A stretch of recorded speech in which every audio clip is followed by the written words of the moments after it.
The following program is rated MA and may contain themes that may not be appropriate for all viewers. Viewer discretion is advised.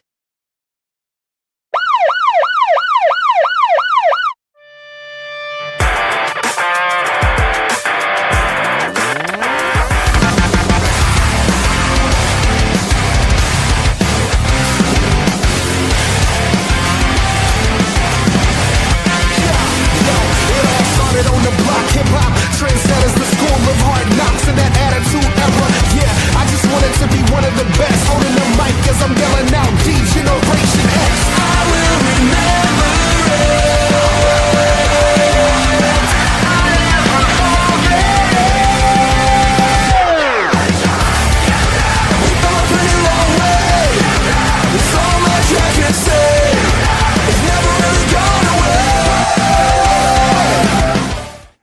Monday Night Raw has begun with chaos, guys, as Bronco Nima, Royce Keys, and everyone is attacking the bloodline here. Unbelievable way to start the show off with the chaos that we finished with last week, guys. Okay, mine decided to give me last week's episode to kick off instead of tonight's. But now here comes Jacob Fatu now to make the save here, guys. But welcome to an edition of Monday of the Raw Patrol.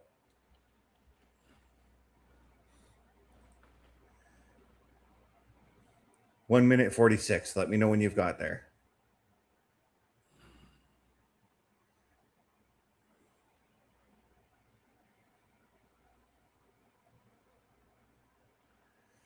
But Jesus, what an insane way to start off the show, guys.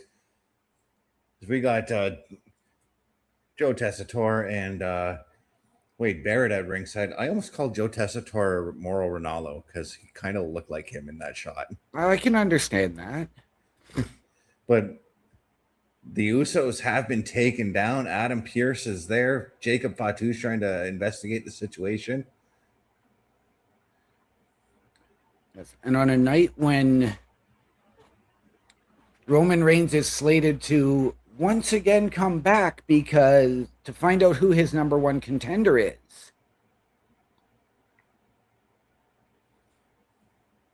Lucian Price. I keep forgetting Lucian Price. And I know that here's the interesting thing, okay? We watched NXT yesterday. We saw, as we're watching Sol Ruca, former NXT North American Women's Champion, come out. We saw during the submission match, Perros Del Mal show up and question Carmen Petrovich's relationship with Natty, only for her to end up siding with them. I'm wondering if somewhere way down the road, as once again we are backstage and we're looking at everything that's happened to Jimmy and Jay.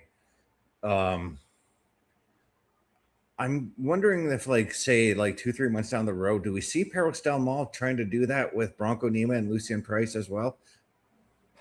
I'm going to say no because of the way they unceremoniously dropped him from the group. Right. I completely forgot Bronco Nima was kicked out as I said that. Yeah, so that just negates my thought.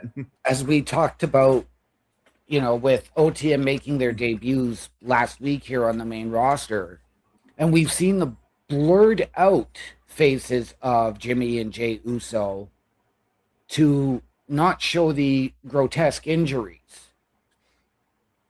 But I thought it was maybe a little bit too soon for OTM to come up just because they have not had a solidified tag team run or a title win down in NXT. All well and good, but right now we have ourselves an Intercontinental Championship match. Raquel Rodriguez making her way to the ring right now.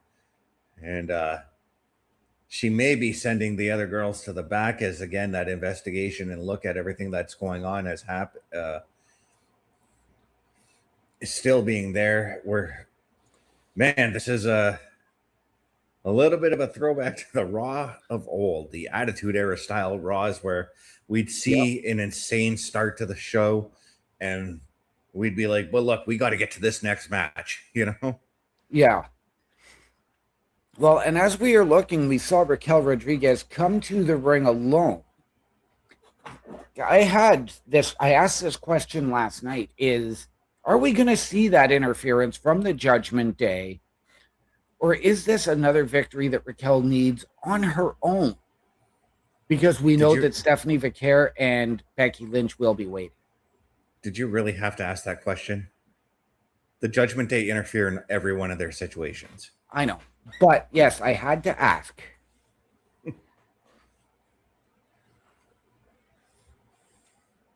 And Mark Nash doing the intros on Monday Night Raw. And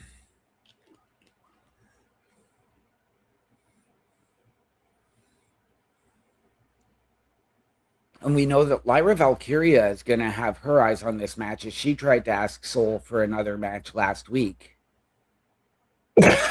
which was shut down.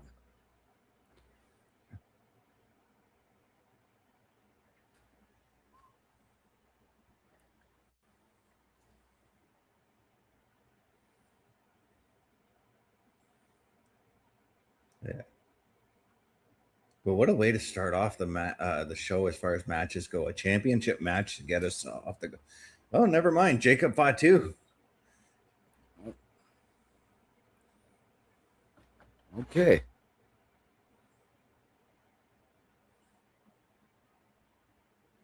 Jacob Fatu calling out Royce Keys here.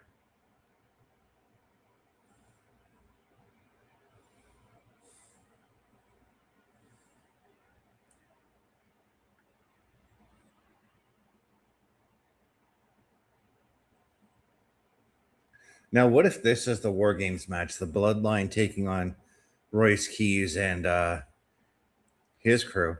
And Brown, we're doing pretty good here. We got some Monday Night Raw action going on here. What I like about this is that Jacob Fatu didn't like get in the ring and like tell the girls to get the F out or anything like that. Because I hope we are still getting this matchup. But there goes the title stand. Yeah, we're still getting the match.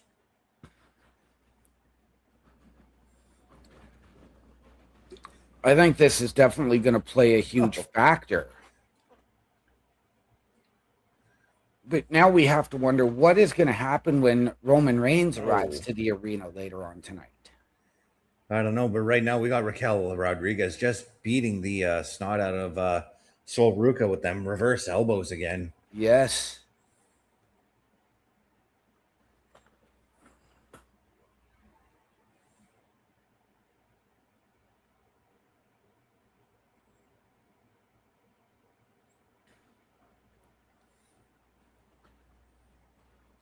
Everybody's got to learn that eventually Sol Ruca is going to roll through those arm twists. Now, we are less than a week away from Sunday night's main event.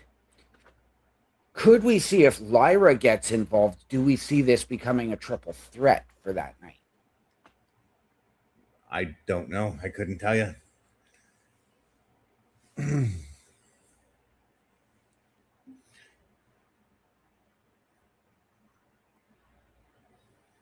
And what a handspring moonsault from Sol Ruca as she does that and goes over the top rope to take down Raquel Rodriguez.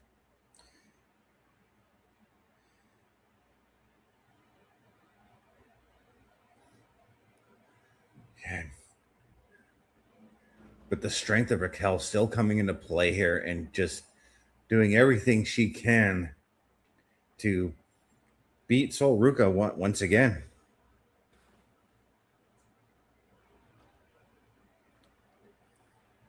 Absolutely. And I think that we do know that the Judgment Day did help Raquel win the Intercontinental Championship, and that's why I wonder if this is where Raquel really wants to actually have this victory on her own. Mm-hmm.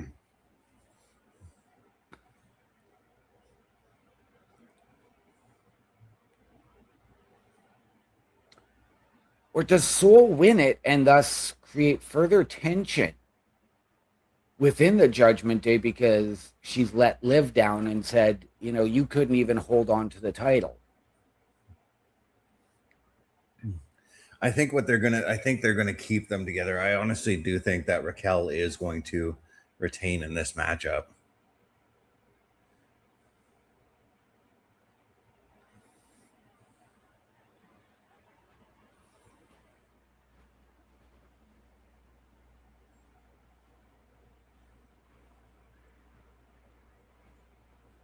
And Sol Ruca doing her best Tajiri impression.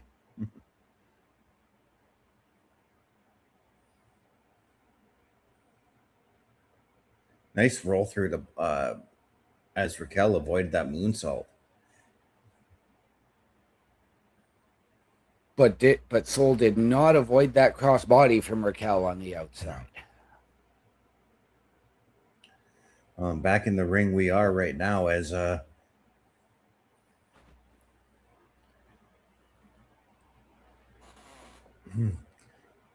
both women trading blows here. I like how Raquel's blocking the face and Sol's going for body punches.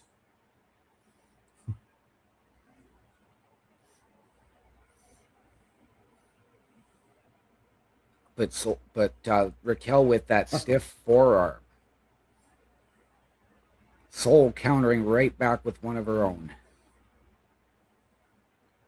You know, if I'm Sol Ruca, I'd be because Raquel is obviously the bigger woman. I'd be wouldn't be thinking about attacking like her midsection or anything. I'd be attacking maybe a knee or something to take her out. Yeah. But again, you take out that shoulder and you take away the Tejana bomb. You take out the knee, you take out the fact that she wouldn't be able to stand to do it.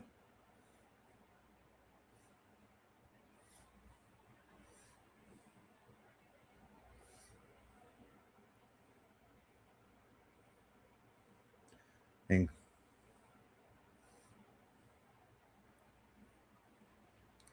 there's the one match I'm looking forward to tonight as Penta and Rey Fenix are going to go one-on-one.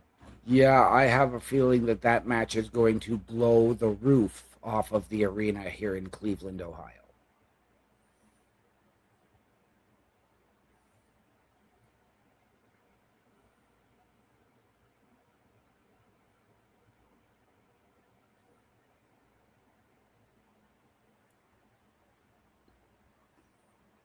And look at that power from Raquel just lifting Sol up by her head.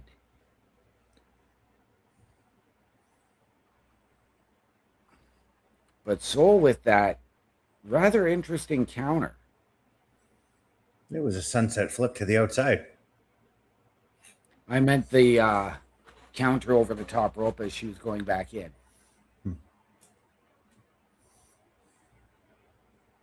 And then, yes, you get that sunset flip bomb. And there is the Judgment Day, just as I said, but Sol was ready for them.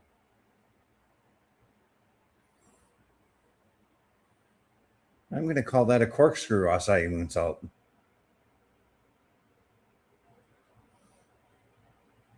Yeah.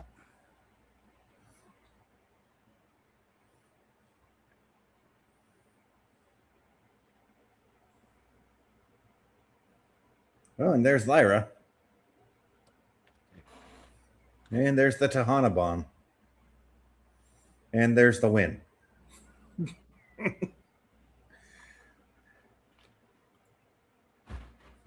Lyra's saying, and they're like, it wasn't me. I didn't do it.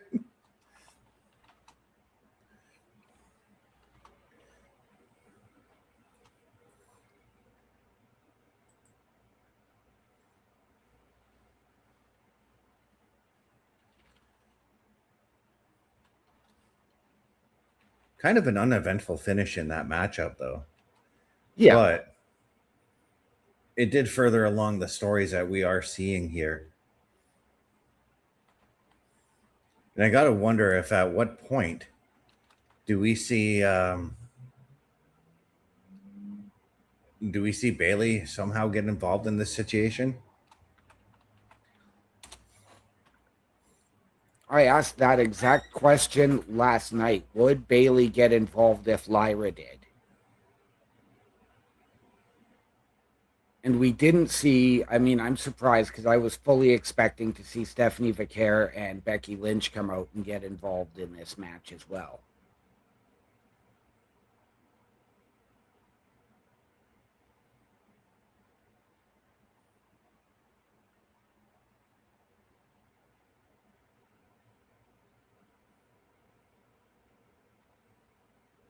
And they're getting ready for Penta and Rey Fenix here as they're talking about that. But we are right now going to get ready for a commercial break. So take a look, guys. A Turnbuckle affiliation program is looking for more people. If you have passion level for pro wrestling, sports, video games, or something else, then Turnbuckle Studios is the place to be. If you have ever wanted to pursue content creation and want to join our team, then we would love to have you. Check out turnbucklestudios.org or contact us by email today because your future is now, and we want you to tap in.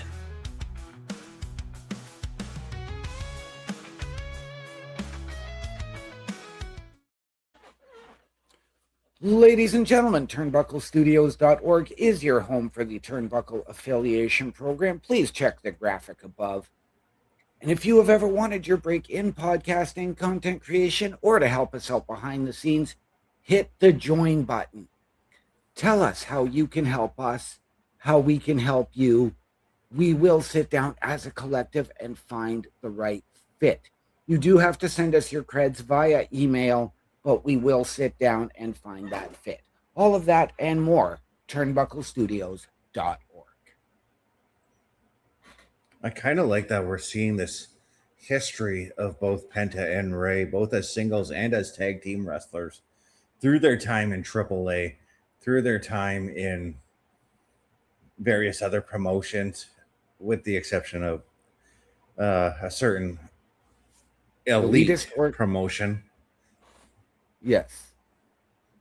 And if ladies and gentlemen, if you've never seen these two men wrestle each other, despite the fact that they're brothers, they go all out. Think of Bret Hart versus Owen Hart and the technical masterpieces those guys put on, but put it in a lucha libre ring. Yeah.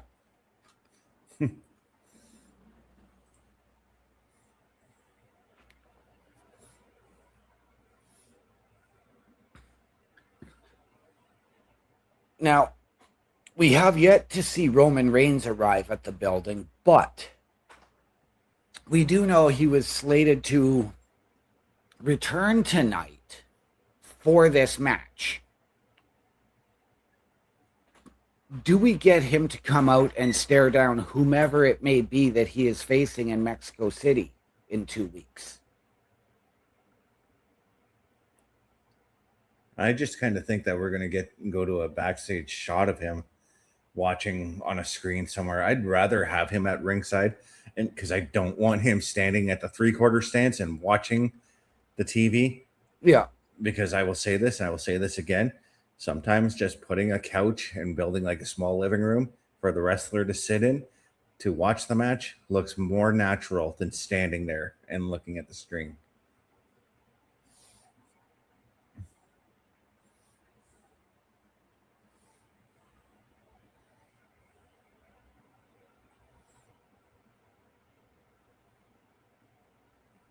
But once again, we are seeing what happened at the start of the show with OTM and Royce Keys just obliterating the Usos. Yeah. And we have to wonder, in all of this, where are Solo Sikoa and LA Knight?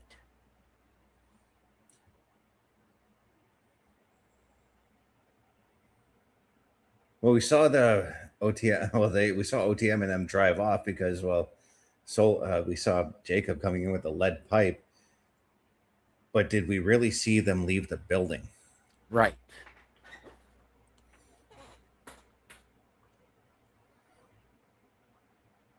I mean, sure, it looked like they left in that shot there, in the shot where we see Jacob trying to chase them down, but they could have just rounded the block and went back into the arena.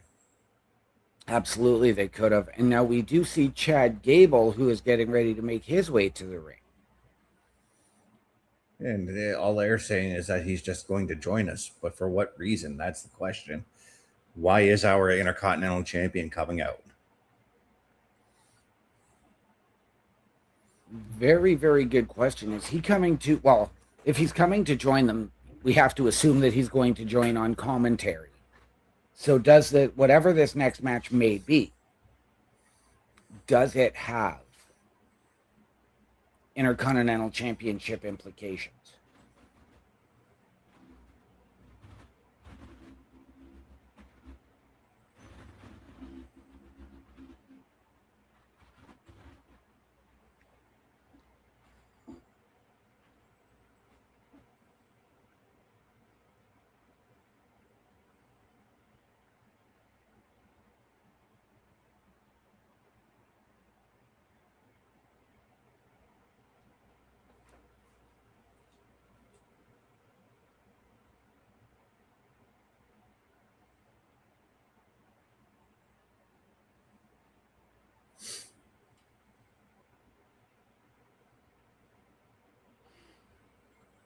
Well, we'll have to.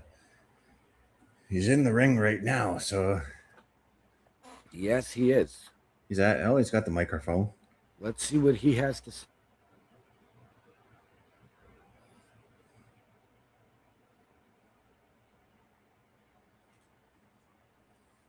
Saying he's loving the reception he's getting from the crowd, the energy that comes from the crowd.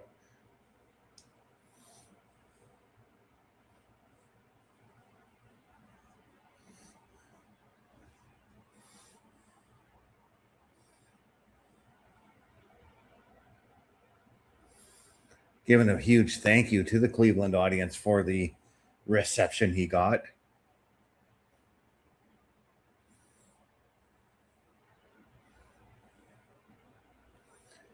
Saying that when he won the title, he felt like he was satisfied that he had made it, that he had finally achieved everything he had been hoping for. But he doesn't feel that way. Said he recently realized that the real work starts now. And yeah, he is right on that one, because that does he now has a target on him. Saying it's now time that he defines his legacy, define how he wants to be remembered, and he wants to be remembered as a champion by all the fans.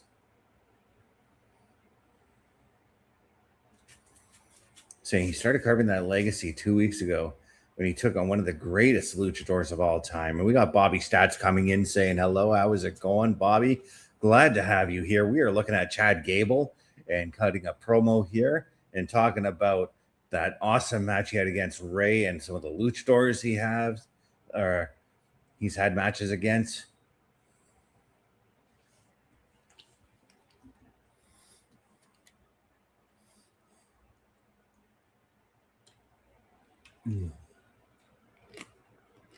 Saying he would not be the Intercontinental Champion if it wasn't for the Mexican people.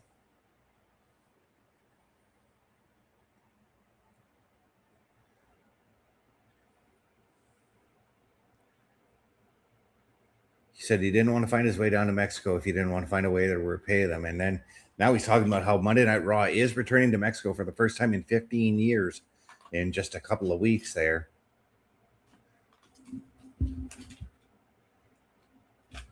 And he's saying that he's going to be defending the Intercontinental title that night in Mexico City. Who are you defending against, my man? He's saying there's a long list of guys that deserve this opportunity. He's bringing one out right now. A guy that had a career to... Oh, Dragon Lee. Nice.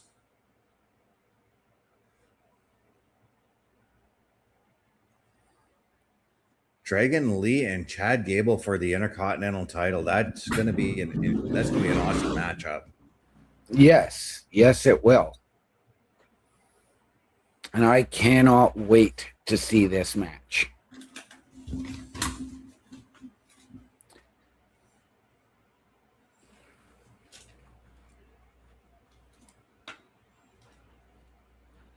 And now it is really shaping up that Mexico City is going to really be Raw's Night of Champions.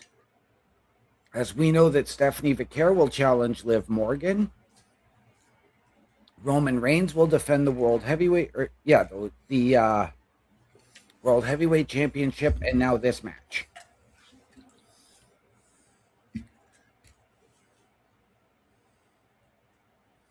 I mean, it's going to be a busy weekend in Mexico because, well, SmackDown will also be in Mexico as well. And then we've got Worlds Collide that weekend as well. I believe that's Triple Mania weekend. In 2 weeks? September 11th and September 13th are Triple Mania. Oh. Yeah, that's my bad. When is Worlds Collide? I swear maybe it's at the end of September, I'm thinking. Worlds Collide is at the end of September, and there was a very, very interesting display and promo video. Ethan Page is coming out for Worlds Collide, as I'm sure you have seen. Yeah, but right now we've got Ethan Page coming out here, and this is intriguing to me right now.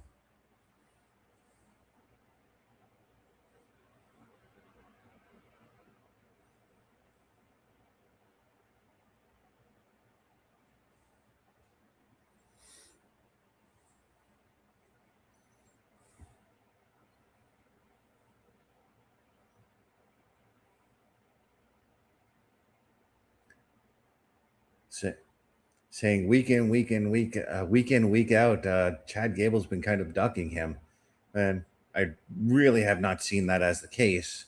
Saying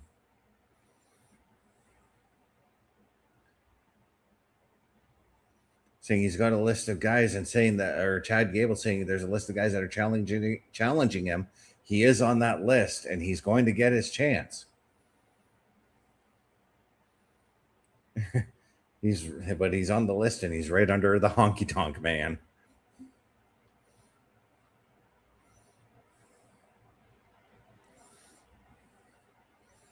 I mean, Ethan Page is right. Honky Tonk Man is the second longest reigning Intercontinental Champion of all time.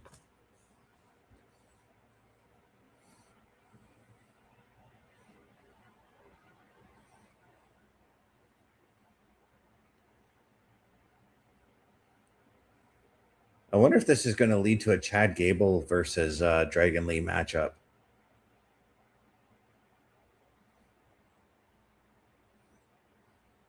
Well, we know that Chad Gable is going to face Dragon Lee in a couple of weeks, but now we're going to... Did you mean Ethan Page for tonight? Yeah, sorry. Does that become a number one contenders match instead of Chad Gable versus Dragon Lee? Well, Chad Gable made that match official, so that match is happening regardless.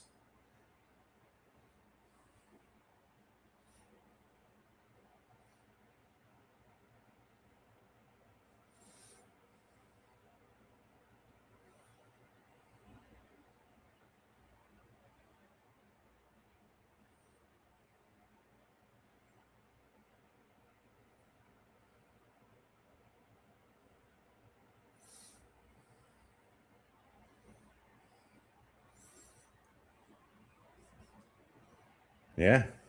I mean, Chad Gable's not right, not wrong. Ethan Page and Dragon Lee does sound like a great match. I think we also had this match like a month ago, but sign me up. I'll sit down and watch this match again. Saying if it's okay with Adam Pearce, and I think he's kind of trying to call Adam Pearce to come out here to make it official. And then saying, let's make this match and the winner will face me in Mexico City. Okay, so it is a number one contenders match, so Dragon Lee's going to win. Probably, yes.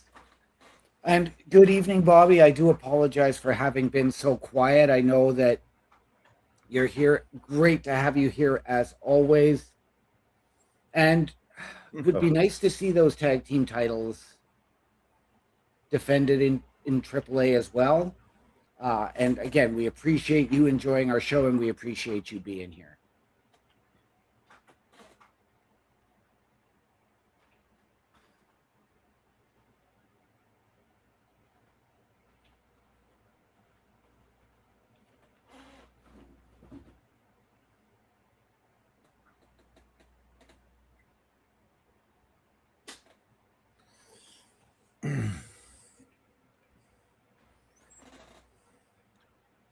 Ethan Page with that shoulder knockdown. Now, it's been a while since we've seen Ethan Page in action here on Monday Night Raw.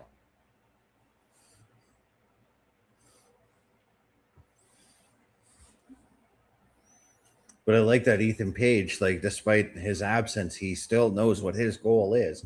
And his goal is to take what is sitting on Chad Gable's shoulder right now. Yes.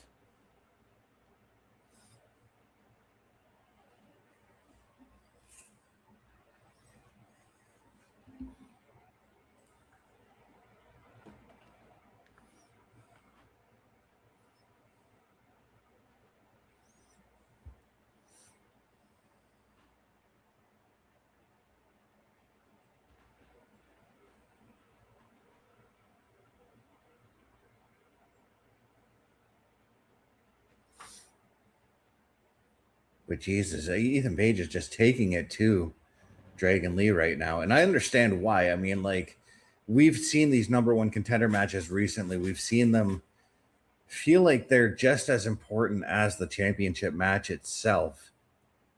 Absolutely. And I mean, Chad Gable wasn't wrong when he said, the guy who had a phenomenal effort in his match last week in the number one contenders tournament in Dragon Lee. Mm-hmm. But with Ethan Page now returning, I do have to ask, and I'm going to question, where is his running buddy Rusev?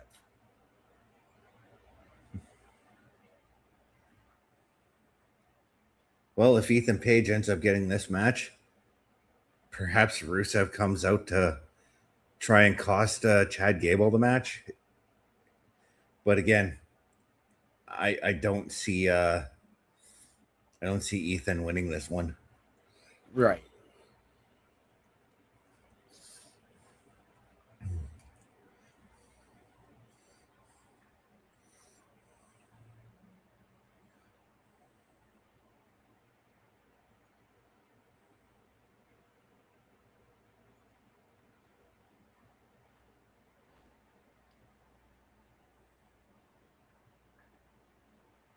Beautiful flying drop kick there.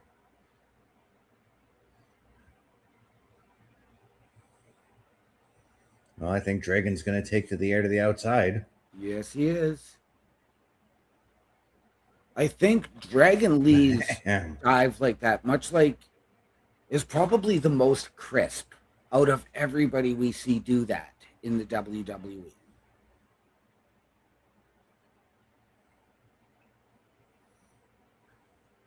Whether it's a Finn Balor, whether it's a Phoenix, whether it is a Penta, I think Dragon Lee's is the most crisp dive.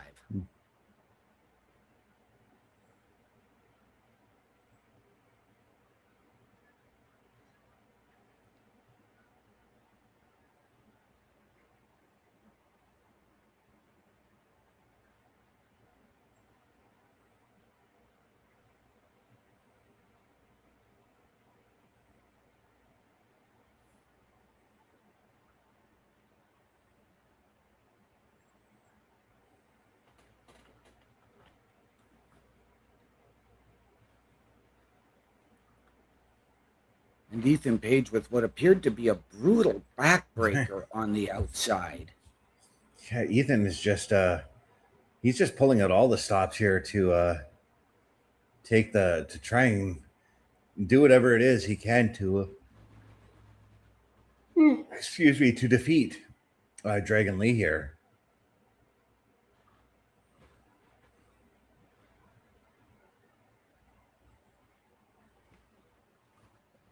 Now, would this be the ideal time, if you're Ethan Page, to really cause that distraction to give yourself the win? Would this be the ideal time for Rusev to attack Gable from behind?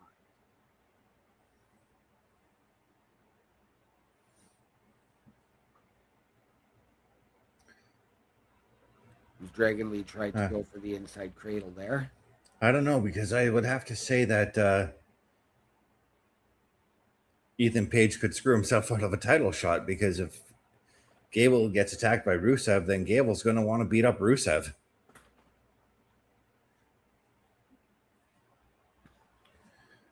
Yep, but it could also set up the fact that he wanted Dragon Lee. Ethan Page is getting in, made this a number one contenders match. It could set up that four-way which I know we are probably getting a little bit tired of these multi-man matches for the Intercontinental Championship.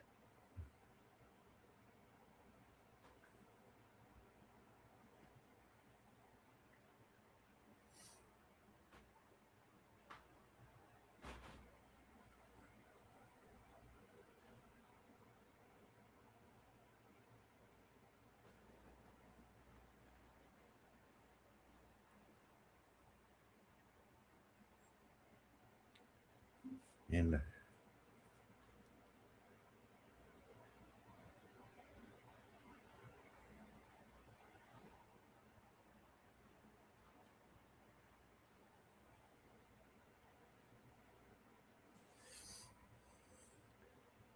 what is Dragon Lee? Dragon Lee, what are you doing? Oh, that you. Hey, okay, Ethan Page, what are you gonna do, my man?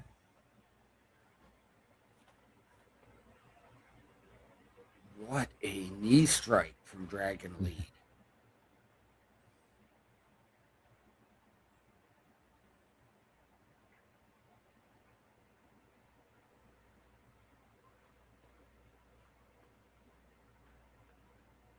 Okay, what did I just see there from Dragon Lee?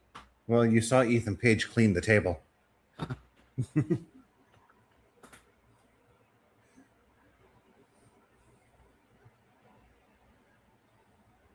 Is he gonna jump all the way from? Okay, yeah, I was gonna be like, there's no way that's gonna work. No, I mean, it worked last week when Rey Fenix did it to Dragon Lee.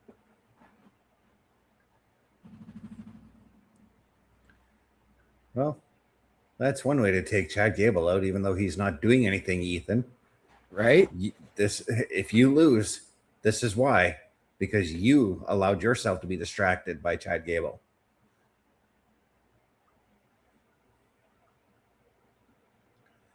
Oh, and Ethan going for that turnbuckle.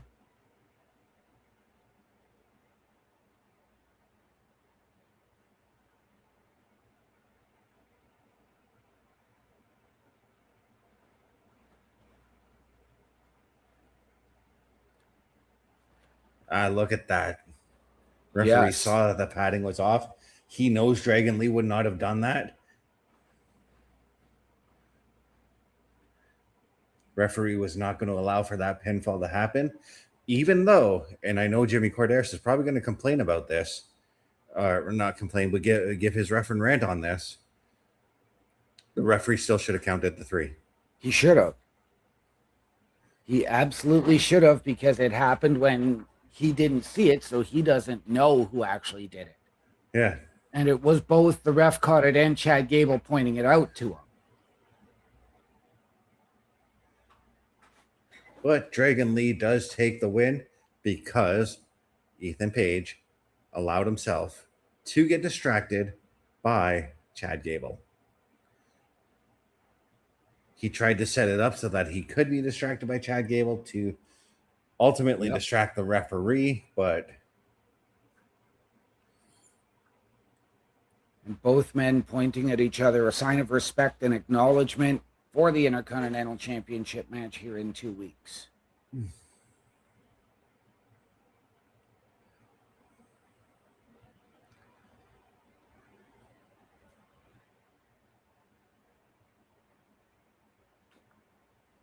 Oh, we're going to get an annual? Okay, there's something we got to talk about with Turnbuckle Talk tomorrow.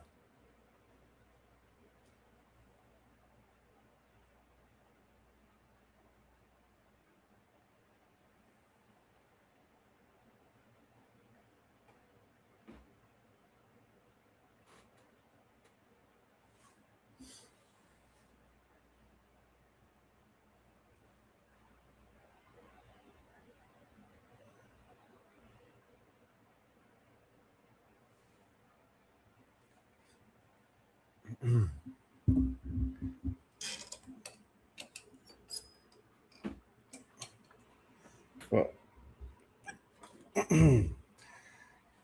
I mean, Wade Barrett, you're right on that. He got a little too cocky, a little too arrogant, and it cost him. But here we are now looking at last week with LA Knight. 2 weeks ago with LA Knight. Yeah, 2 weeks ago.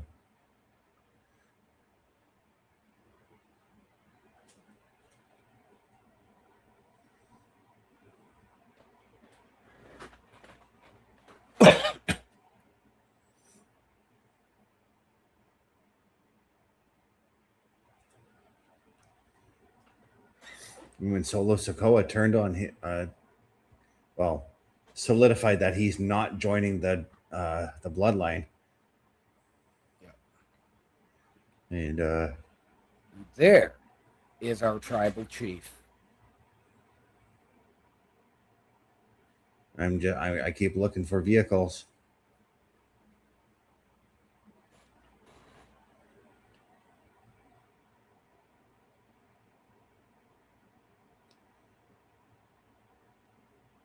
And there's Jacob.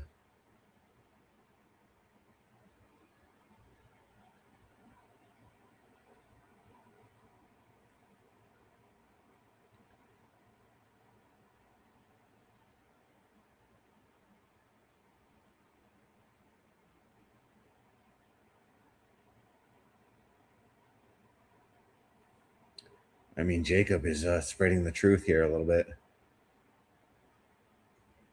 Oh, wow. Roman saying that Royce is Jacob's problem. Just you wait, Roman, until Royce finally gets his hands on you. Then, yeah, you'll see. And telling Jacob to handle him.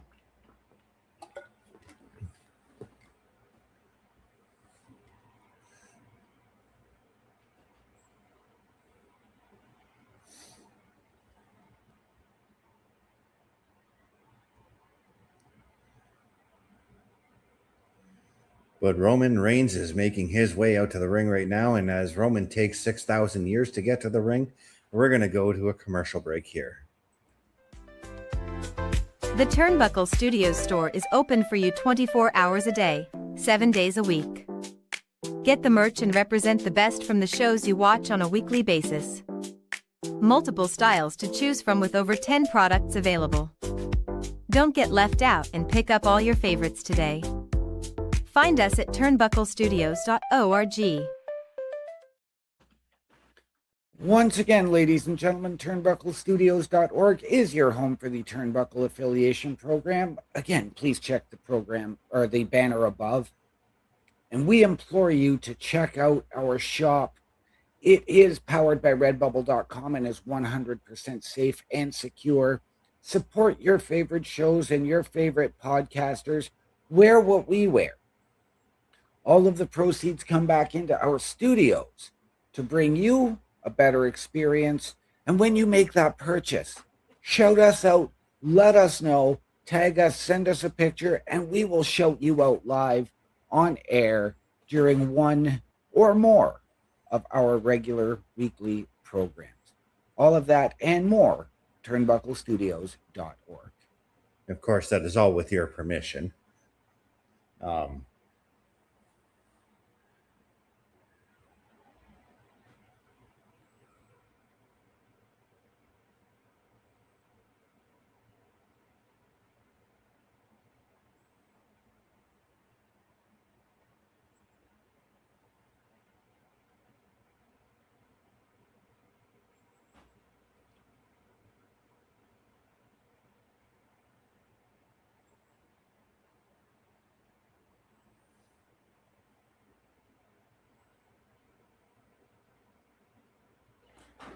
I'm going to put this one to you. Seeing as how he is seemingly breaking away from the Vision, has that history with Roman and has broken away, could Paul Heyman be the guy behind putting Royce Keys and OTM together? I don't know. I don't think Roman. I think Paul Heyman's a little too focused on Obafemi and Braun Breaker right now.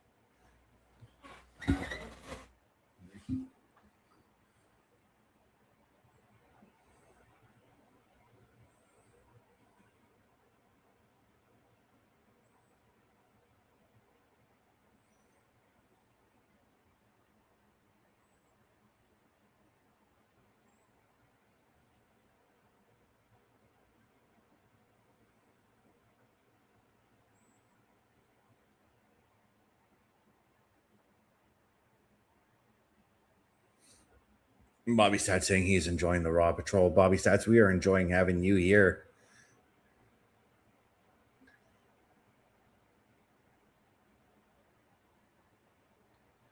I gotta wonder what is on Roman's mind. I mean, LA Knight and Solo for sure.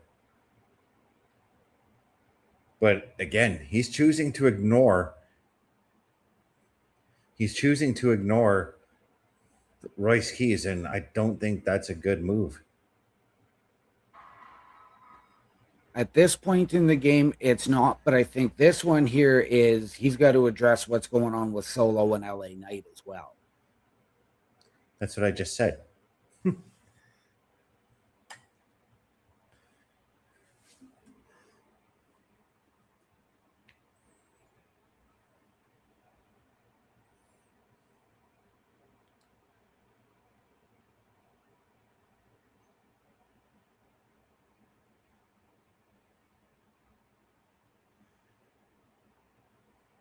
But right now, Roman is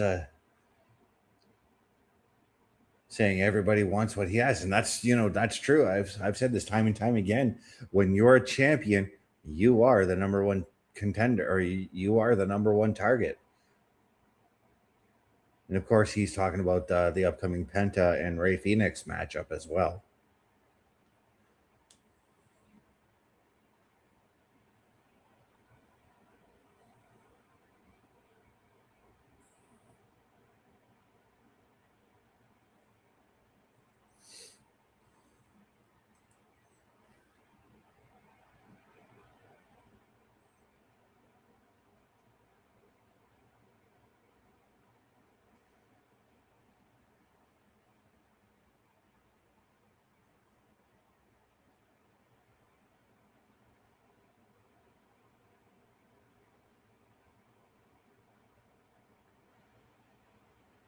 And I've totally missed what Roman had said there.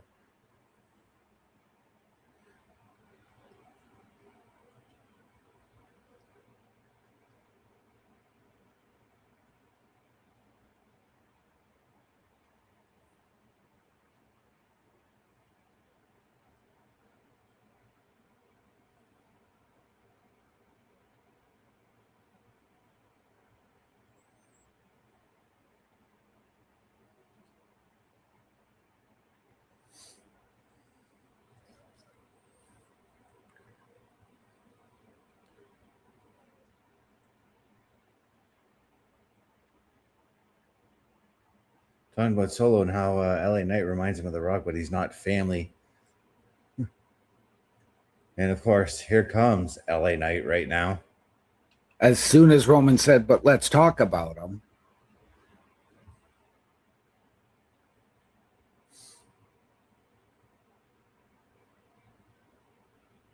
I am curious as to when this match does take place.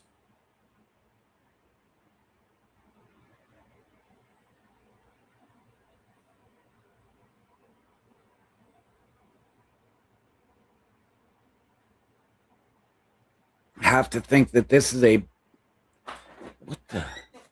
big fight feel. It's going to be at Money in the Bank.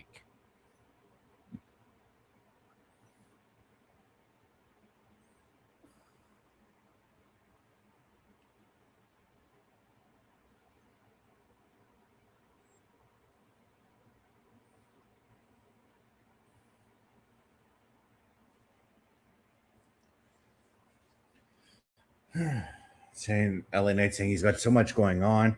He should talk about Royce Keys and his goons, but instead he's got Roman recycling old material from 3 years ago, saying it reminds me of The Rock. And yeah, that is something that was going on about 3 years ago. Saying that everyone remembers him as the OTC, the tribal chief. Talking about Roman Reigns, of course.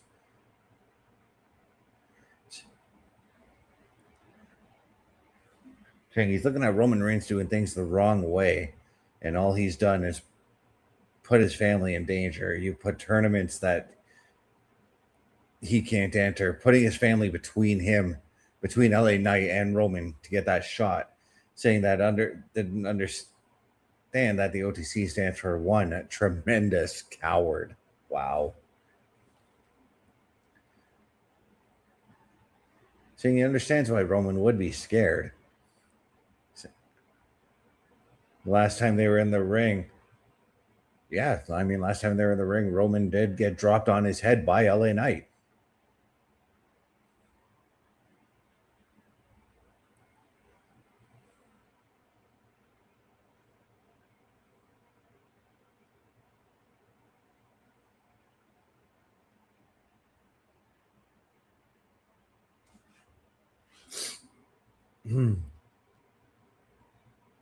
Saying, just trying to get caught up here a little bit.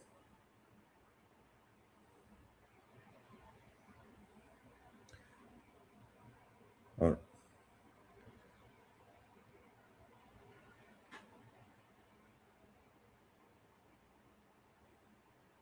Now who's been taken down?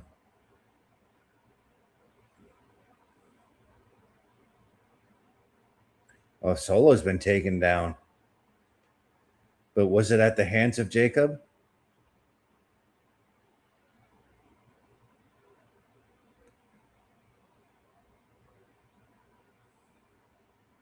Solo laid out in the back, and LA Knight abandoning it to go and check on him. And there's Jacob.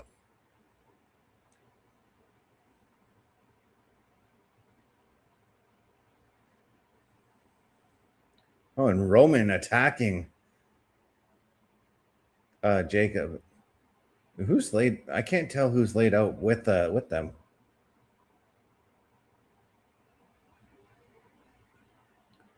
And this is where an answer would be nice, but yeah, I'm not sure who's down with Solo, but there's Roman with that Superman punch to LA Knight. oh.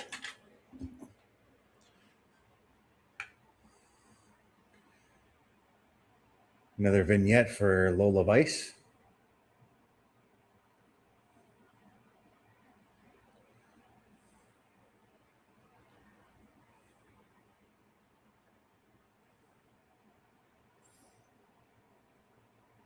I fully oh yeah, 914. Yeah, that's the Mexico Raw. Yes. But here we go with speaking of Mexico, here comes our AAA champion, Dominic Mysterio.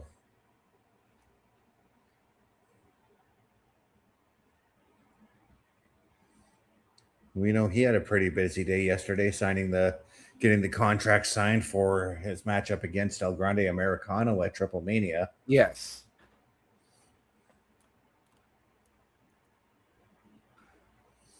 But wonder who Dom's taking on right here tonight.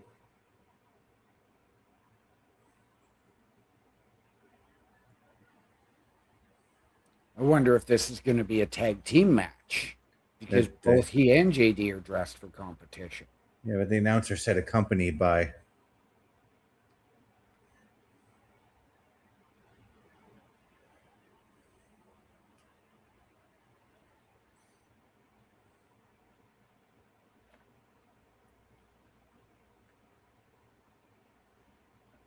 Is this going to be Dom versus Javon Evans based on what we've seen the last few weeks?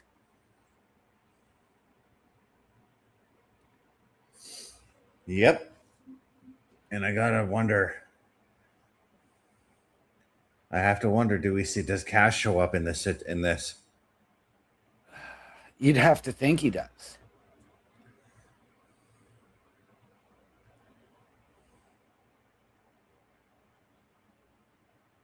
See, Javon, I know you're all hype and all that, but maybe you should come out selling a little bit of what Cass did to you last week. Right?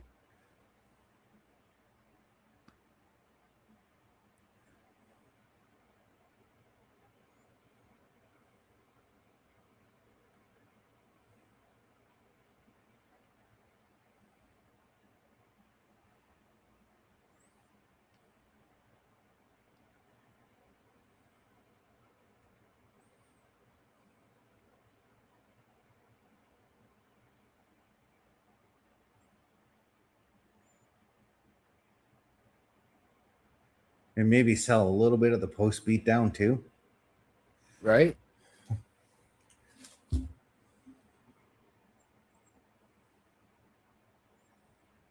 Because Javon going into this, if Big Cass gets involved, really has no backup.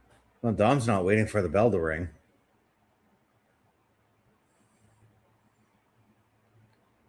Hey, ref, they're both in the ring. Ring the bell.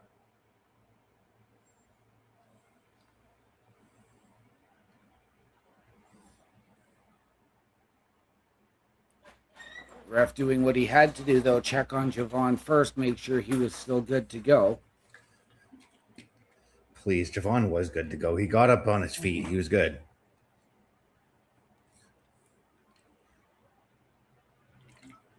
The babyface is always going to say they're good to go.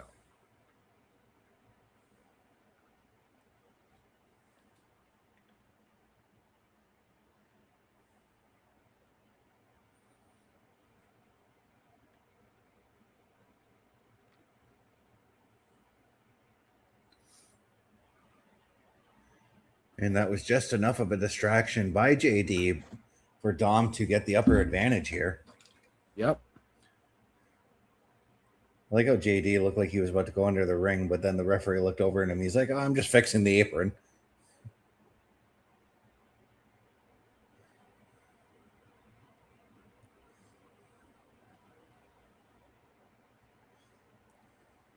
With JD dressed to compete, is there somebody that can come out to help Javon and or make another match right after this one? I'm not too sure about that one.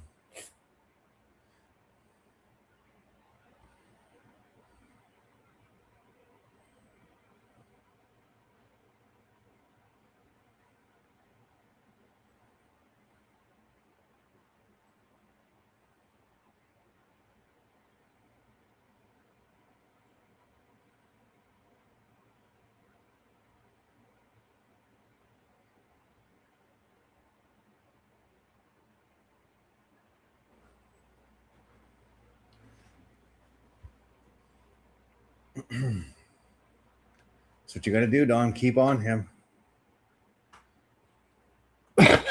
Still feels weird all these years that we're calling Dom matches.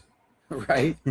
Would this be a situation, though, where you could have El Grande Americano come out to make the save?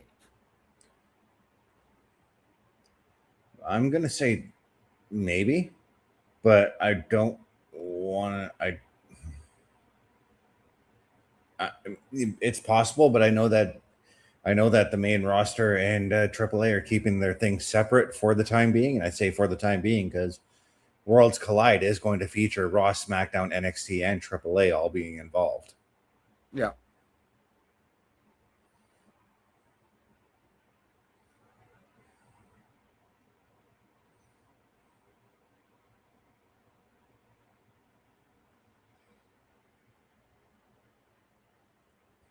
And Javon trying to fight back here.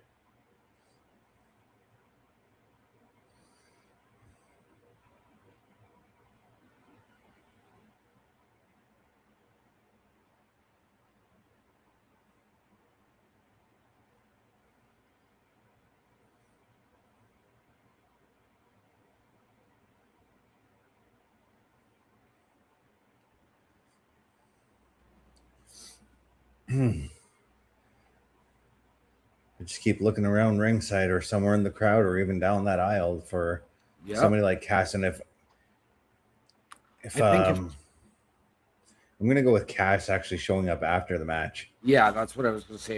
If it is Cass, it'll be afterwards.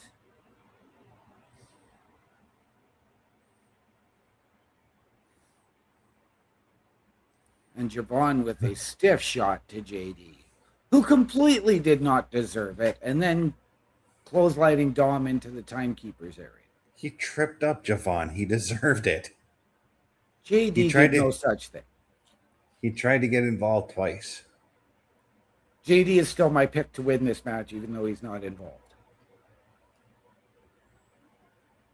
And Javon doing his best, AJ Lee. And there's JD with that hard clothesline, getting some beautiful payback on that sneak attack by Javon Evans.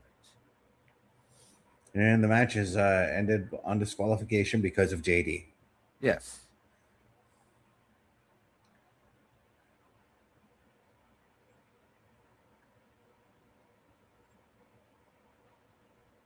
Joe Hendry. Okay, I can. Yeah, I can get behind this. Joe Hendry has had his troubles with the Judgment Day and the Vision. Let's do this. I think we're getting a tag match here now. But then again, I can get behind Joe Hendry anytime he does something. Yes.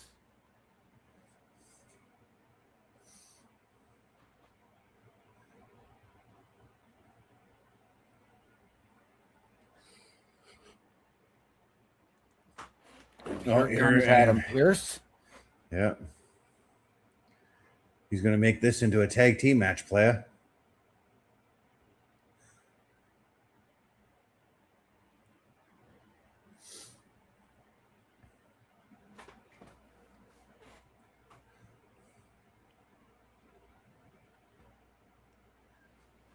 Now, I don't think any of us were big fans here of that Big Cass debut match against Javon Evans last week. I enjoyed it. And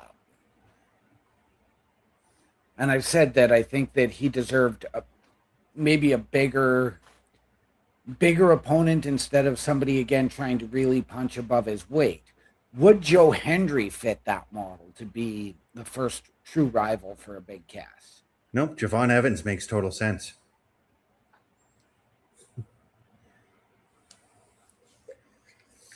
You want the big guy to take out the small guy and completely decimate him. Yes, which we did not get last week. That was the squash match that should have been, and it wasn't.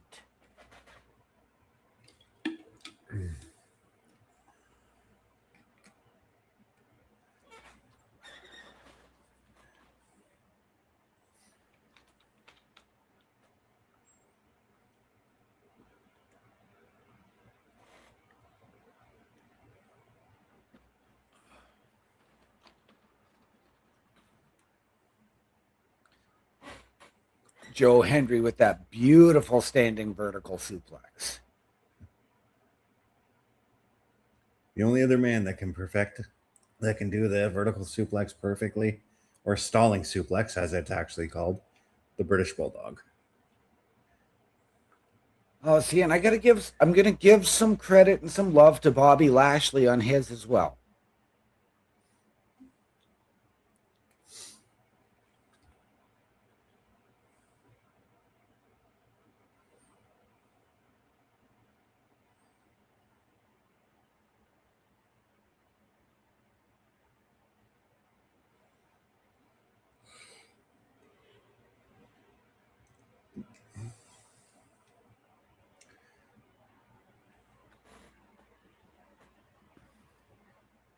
JD and Dom executed that tag beautifully.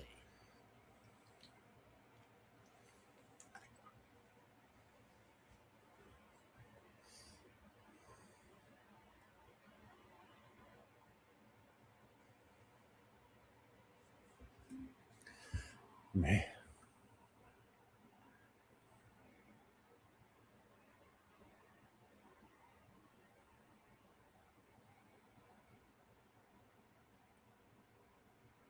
Dom playing it smart, though, by keeping Javon Evans, the weaker of him and Joe Hendry, on the opposite side of the ring, cutting off that corner, preventing Javon from making the tag.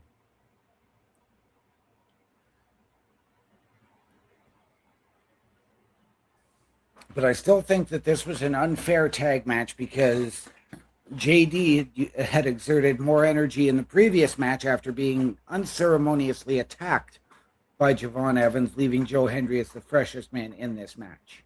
So, you got to be prepared for the unexpected. I still think this was unfair, and this match should have been made for next week.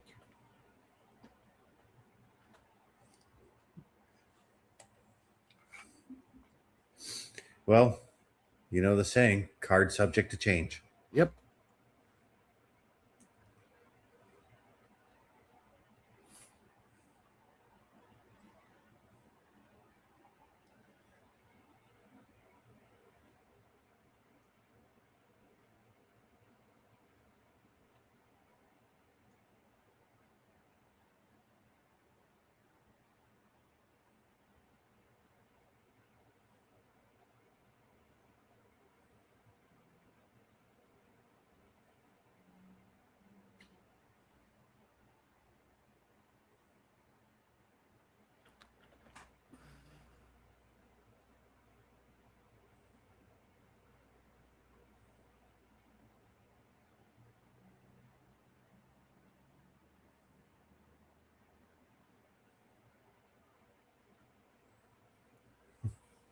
And Joe Hendry like picking up a head of steam here in the ring. Dual fall-away slams. Love the way he throws those fall-away slams. They're so beautifully done. Oh. The strength of Joe Hendry for a guy his size, just unreal. Right? Because he's not a very big dude, but that's strength, man. Yep. Beautiful stage dive there, Joe.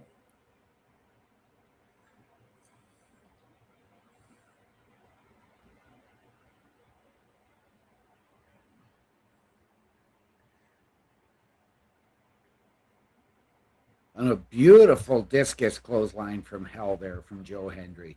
Yeah, Dom thought he had the 619 on lock, but Joe was like, yeah, no, not happening. But what is happening is Javon Evans just got taken down. I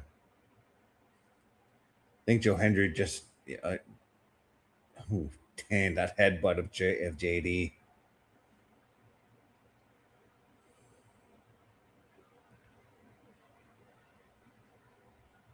There's the frog splash from Dom in the 1, 2, 3. They take the win. Yes, despite the odds stacked against them by a corrupt Adam Pearce. Judgment Day. Dom and JD McDonough come away with the win in this tag team match. Say what you want. Card subject to change. JD was the one who started the entire situation. This is what happens. He was sucker punched by Javon Evans. Well, you got to take those blinders off because he did trip up Javon Evans.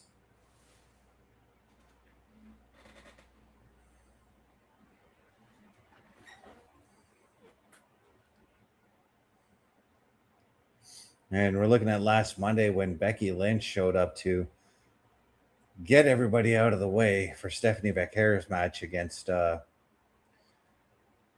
Roxanne Perez's match with Stephanie Becker.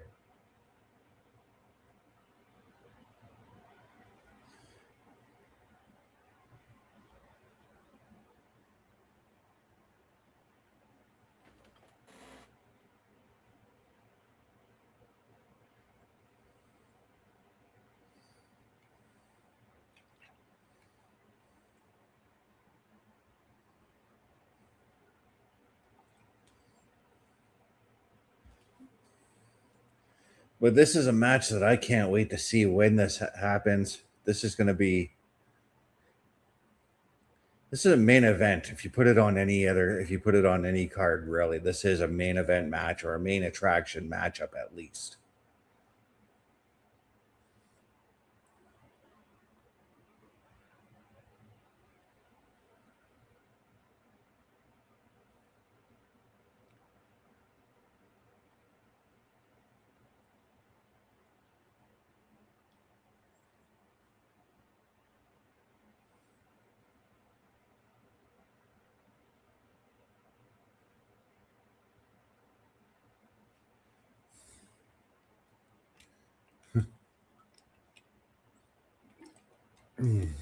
Things getting slightly heated between these two women here.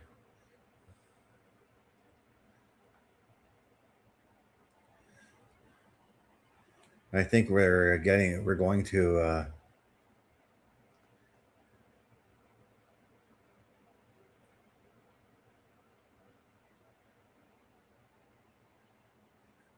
Stephanie saying, you don't deserve that title, but that title deserves me. And right now, guys, Penta and Rey Fenix getting ready for the match. And there is the AAA general manager, Rey Mysterio, coming in to wish Rey some luck. That just sounds so weird because I just made it sound like Rey Mysterio was talking to himself. Right now, I've got a little commercial break. So, you know what? While I'm in commercial, we're going to go into commercial. Check out all of our fine folks. Turnbuckle Studios and the Turnbuckle Affiliation Program bring you the week of streams. All times are in Eastern Time. Monday nights we survey the scene with the Raw Patrol at 8 p.m. Tuesday brings you the flagship show, Turnbuckle Talk, at 8:05 p.m. Wednesday we play games with the PlayStation Showcase at 8 p.m. We then come back to life with Respawn Protocol at 9:30 p.m. Thursday we start the day off with Words with Open Mat Sessions at 12:15 p.m. Then we unleash the beast with Xbox Showcase at 9 p.m. Friday we lay Teth It Down with the SmackDown Security Detail at 8 p.m. The night isn't over as we have Respawn Protocol at 10:45 p.m. The weekend brings you Saturday Night Gaming at 8 p.m. Only to watch you jump with the Fear Reel at 10:15 p.m. On Sunday we get wired with the Chris Parrish podcast at 12:15 p.m. Only to get educated with the Locker Room's Wrestling Recap at 7 p.m. Completing your visit with Open Mat Sessions at 9:15 p.m. Don't forget PLE Patrol and other watch party streams can happen at any time, so all weekend programming is subject to change. Be part of the shows and join the chat every day. You can always check out all of the latest episodes on turnbucklestudios.org/shows. Don't forget to like, follow, subscribe, and use TV Studios at checkout when visiting w.gg. Now all you have to do is tap in.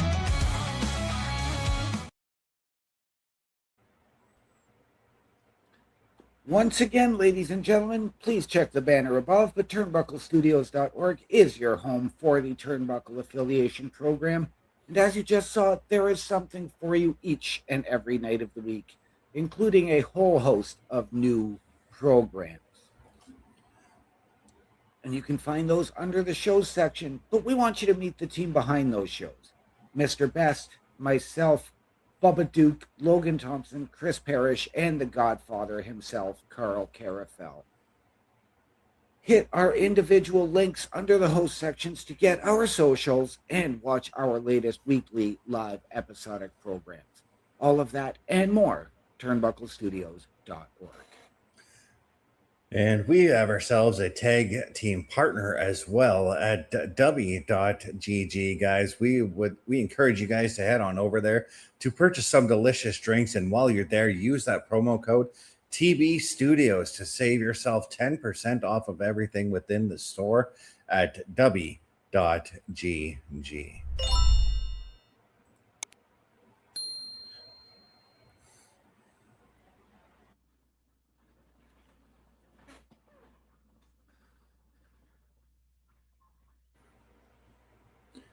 As Paul Heyman is talking about WrestleMania season for some reason.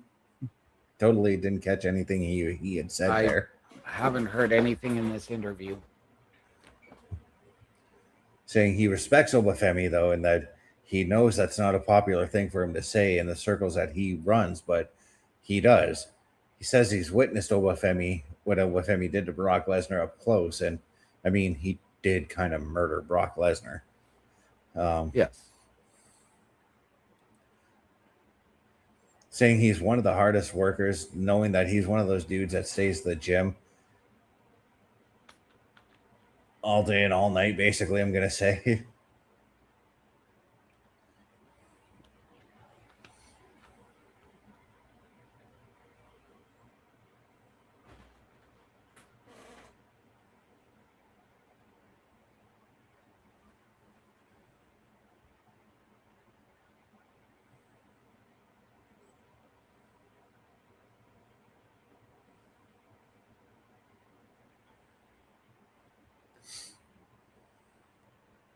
Obafemi, Braun Breaker.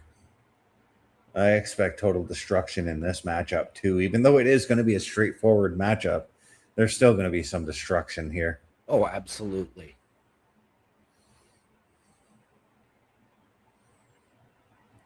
And Baron Corbin goes one-on-one for 5 minutes against the Lil Yachty. And if the Lil Yachty can survive, Trick gets a U.S. title matchup. The best strategy for Lil Yachty going into this match is wait till the bell rings, run outside. When the referee gets back to 10, roll back in, roll back out. Do that for 5 minutes. Yep. 6-women tag match: Charlotte Flair, Alexa Bliss, Tatum Paxley taking on Jade Cargill, Meechin, and B-Fab. I can't wait. I think that's going to be an interesting match. But the big match, guys, that's going to take place on Sunday, Cody Rhodes and Randy Orton going one-on-one here. A lot of unfinished business between these two guys. Yes. And hip hop superstar Quavo with a live performance. I don't know who that is. OMD actually has a shrine to him in his bedroom, guys.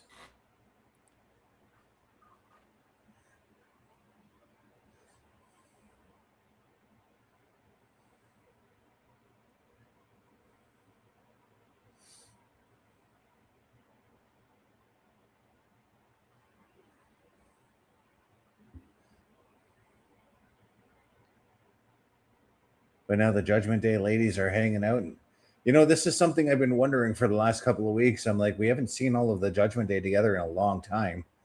But here we are.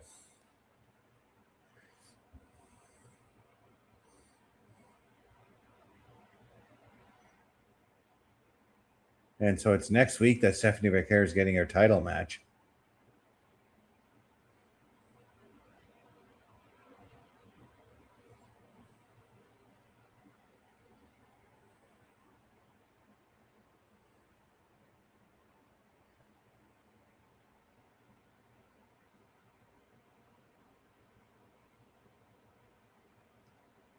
Saying Liv is saying she's going to defeat Stephanie and retain her title again. Yep.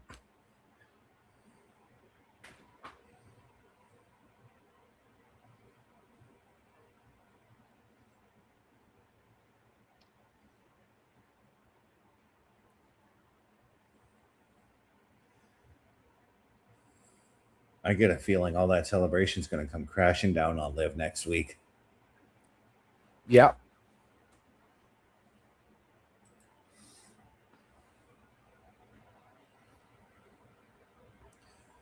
Thank you, Bobby Stats. You're awesome, as well as once again we are looking at the attack on Jimmy and Jay from OTM and Royce Keys here.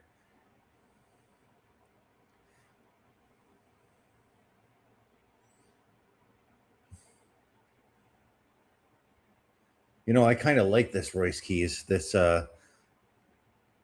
monstrous, muscle-bound heel that's going to beat the living snot out of you. Yeah. But the one thing I'm thinking about, what if Jacob Fatu is actually the one behind all of this? Right? I mean, and let's not forget, they have history. And let's not forget that Solo was trying to recruit Royce on SmackDown as well.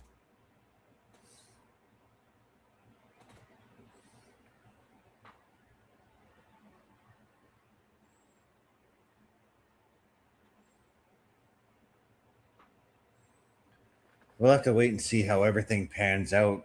But the way it's looking, well, I mean, we could get a three-way War Games match, and I don't really want that. I'm more of a fan of one-on-one team versus team War Games. Right.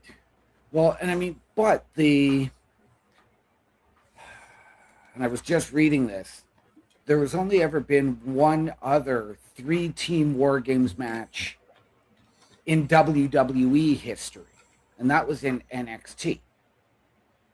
And that was a 3 4-man teams. And I believe Pat McAfee was involved in that. I don't really remember that one. But I do remember the one in WCW where it was Team WCW, Team Wolfpack, and Team Black and White going at it. But now we have Penta making his way to the ring. Yep. And what I presume is our main event of the evening. Yeah. It's a pre-tape show, remember? No commercials, basically. Yep.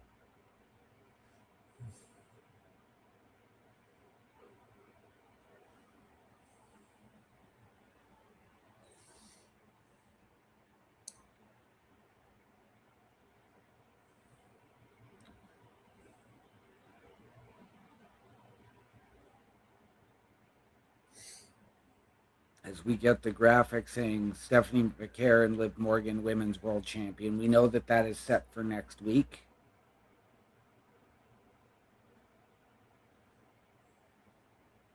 qualifying matches for Money in the Bank begin. Thank you.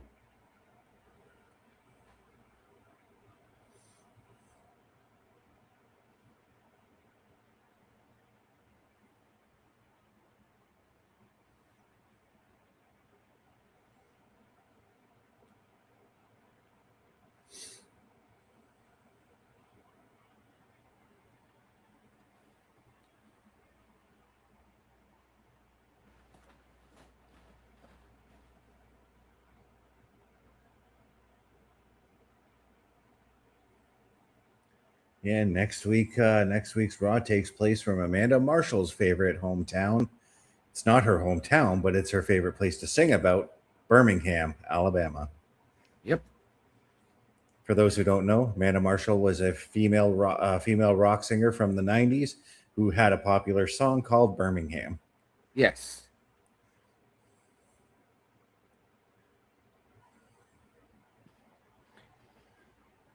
She had a few popular songs, though, other than that one. She did. That was just her most well-known.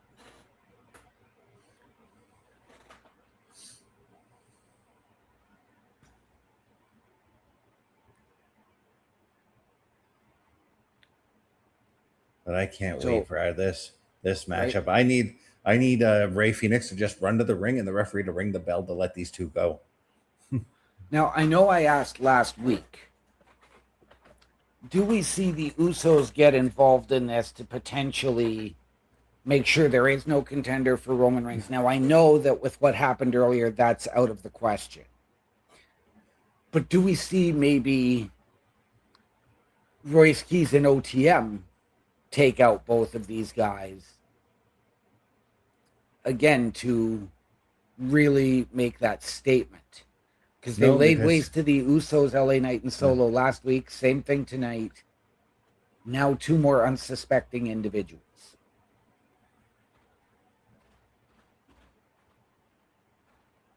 Well, we can't really say for sure if Solo and them were taken out by OTM and Royce Keys, but I don't think that they show up in this matchup here. Because we spent weeks building to this final match in the tournament, and for that to happen, that's just a slap in the face to the fans who invested their time in this tournament.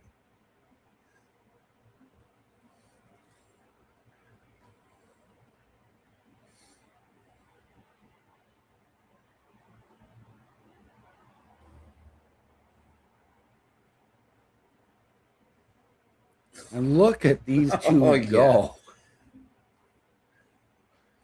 And they are not going easy on each other, guys. No, they are not. Those chops were stiff, and so is that kick that Penta delivered, and the kick that Rey just tried to deliver. Yes. They may be brothers, guys, but in this ring, and we all know where I stand on the family versus family, but this was organic through a tournament. I'm okay with the match taking place like this. So, but again, if you guys have never seen these two wrestle against each other, you are in for something. And dare I say it, as much as I'm not going to say I'm not a fan of AEW. I don't have a way to watch AEW. But the matches that they've had against one another in AEW have also been some fantastic matches that I highly recommend that any wrestling fan go back and watch. Yes.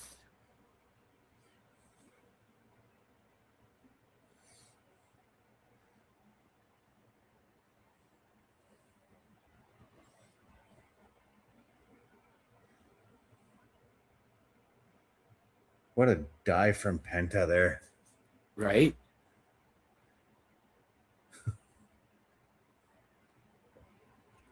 And Penta just kicked Penta's leg, or Rey's leg out of his leg. And yeah, I did pull that from another brother versus brother feud.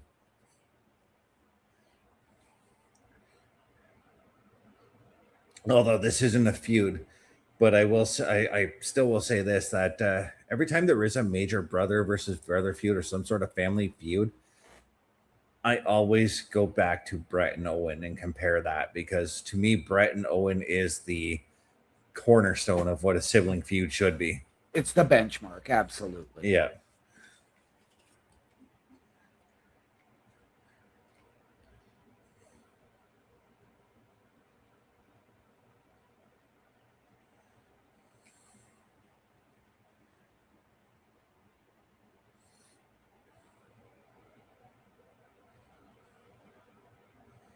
And I find it interesting that even after Brett and Owen's feud came to an end, the family rivalry still continued, because Brett moved on to have a feud with the Anvil. Owen moved on to have a feud with the Bulldog. Yep.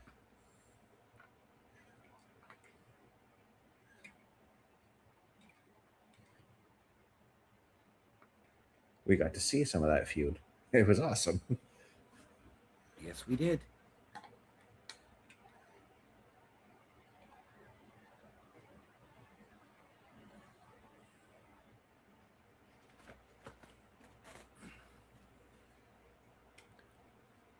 I will say this, the first time I ever watched Penta and Fenix battle each other in a match, it was actually a triple threat match in Impact Wrestling over the world title against Austin Aries, which Penta actually picked up the victory. Damn, that kick to the jaw. Oh, damn, that kick to the jaw. Right? Damn, that kick to the jaw. Okay, that's a great way for a double down right there. That's a different way of doing it. I like that. It's the jaw kick party.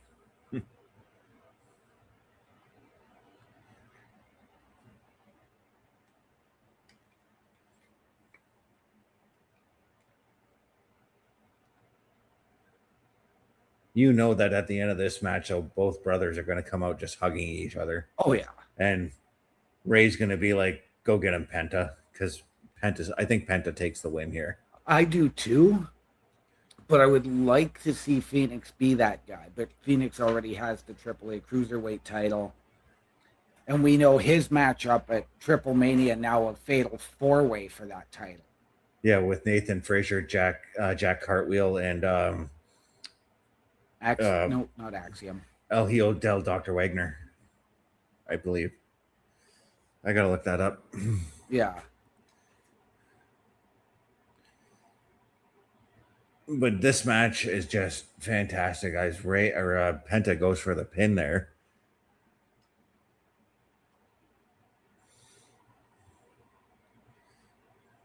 I thought it was Dragon Lee, but I could be wrong. Oh, it might be.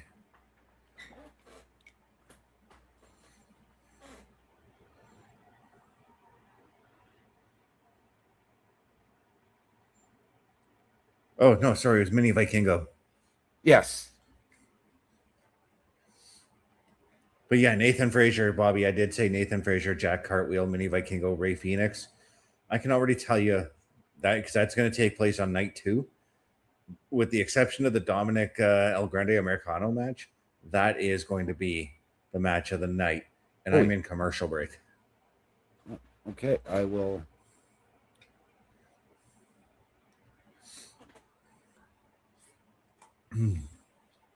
Let me know when you're back. I'm showing about 9 minutes remaining. But as this is going on here, I'm looking at this this card here for Triple Mania. Both nights are just looking fantastic. Yes. And then you had the addition of Rey Mysterio versus Omos.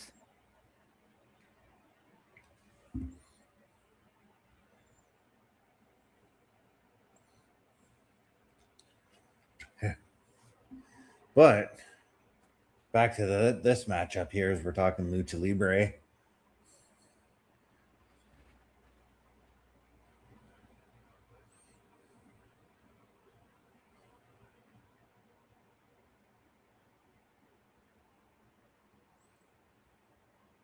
Penta looked like he was going for the Destroyer on the outside, and that was a beautiful backstabber.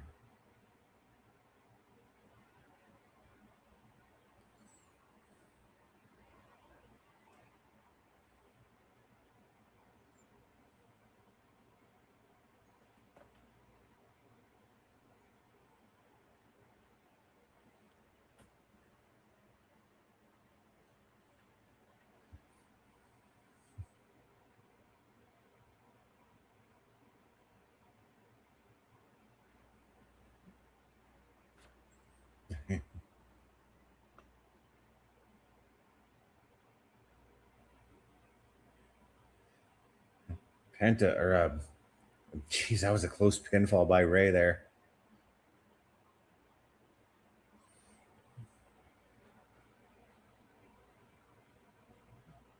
Wow.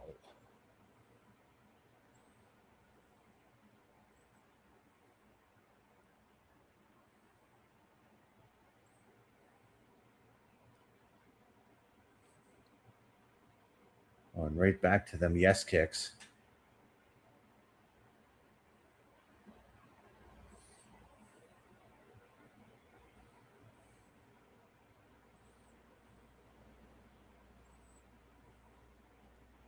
I mean, this is what it's all about, guys. Oh, jeez. That pop up like flipping power bomb. I don't know what you would call that. Me neither.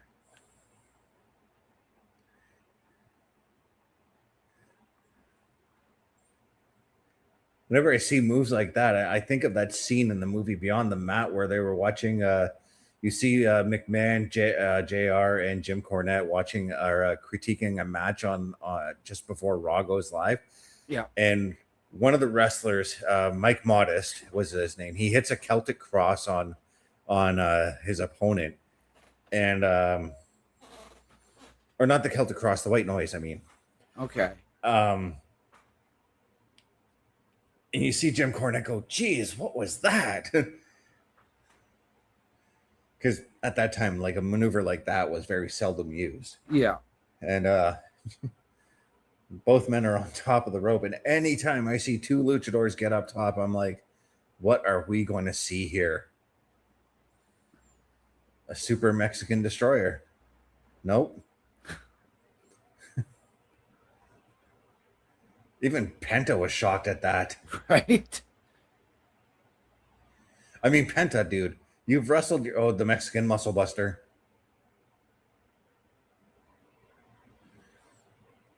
I was going to say, Penta, dude, you've wrestled your brother how many times? You should know that he knows how to get out of your moves. Yep.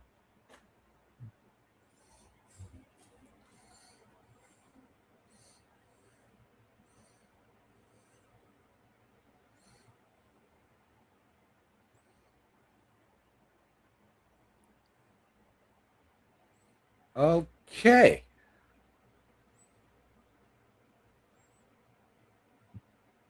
Damn.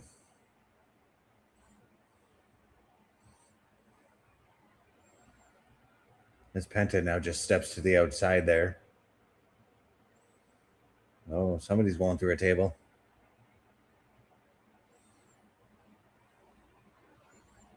Penta, Rey, what was that?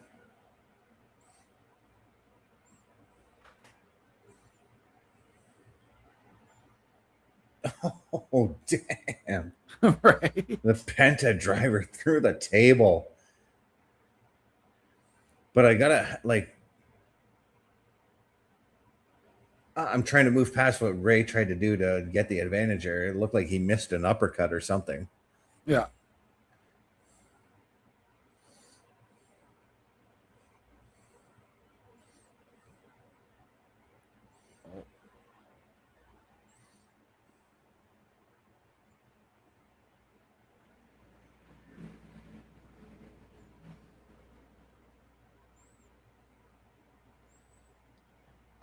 And Penta pulling out all the back stops in the even ring there against his own brother.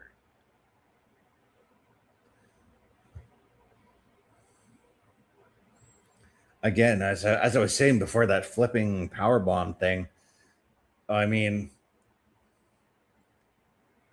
whether or not it's your brother or not, that world heavyweight title seems to take precedence, especially in the world of professional wrestling.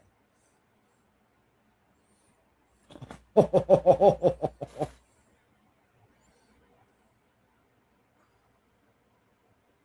jeez.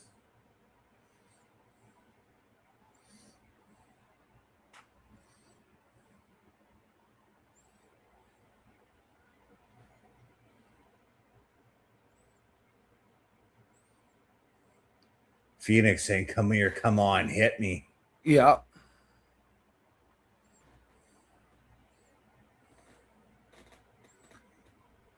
See, Penta, you wasted your time, my friend. Yeah, that was a 2.9 there. Whoa. Yes, Bobby, this is absolutely incredible. And What you an can see, explosive finish. Oh my, Penta is your number one contender for the World Heavyweight Championship. I gotta ask, like, how does Penta counter what Roman does in that match? How does Roman counter what Penta does in that match? well, Penta is just going to have to use his speed and his aerial abilities, and Roman has to use that power and really negate the speed. Yeah, Hit the but Superman punches, hit the... Roman can match speed for speed, though. That's the thing.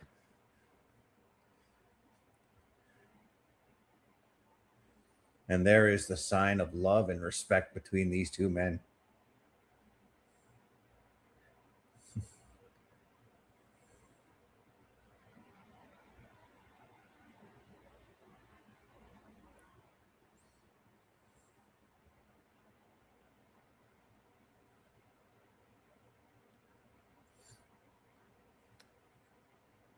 And, well,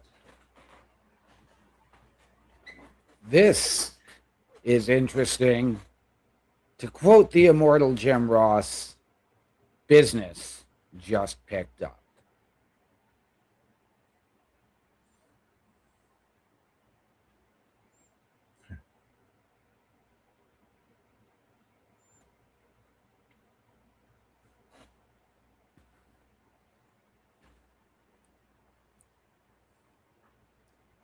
Our reigning world heavyweight champion is making his way into the ring.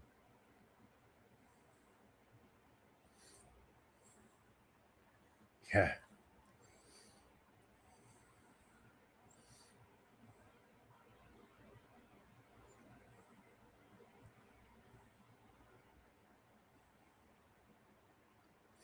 What a match this is going to be in Mexico City, ladies and gentlemen. Makes me wish I had my Nexus card. I'd fly down to Mexico to go watch this match.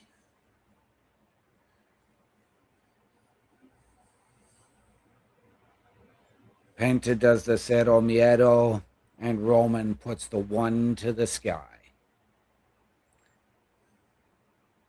And that does it for Monday Night Raw, folks. Just unbelievable edition, guys. Just I cannot wait for this. I can't wait for that whole weekend in Mexico now because of everything that's being put out there. But this is the match of the entire weekend we might be looking forward to the most. Yeah. Maybe the most, I want to say, because I am looking forward to Dom and El Grande Americano as well. Oh, absolutely. I mean, you've got Raw, you've got SmackDown, you've got Triple Mania. You know, and you don't know what else is going to happen. And you figure we're coming out of... We've got SmackDown this week as well from Cleveland. Then we go to Sunday night's main event. And then we go to Mexico City for a week. Yeah, I mean, I think we've said it all in the last hour and a half on what this Raw was, guys. And I think we got to go out on that high based off what we just saw. Yeah. So, OMD, take us out. Ladies and gentlemen, as always, we remind you the world is better with you in it. From all of us here at Turnbuckle Studios and the Raw Patrol, to those of you out there wherever you are. Good night. Good luck. We out.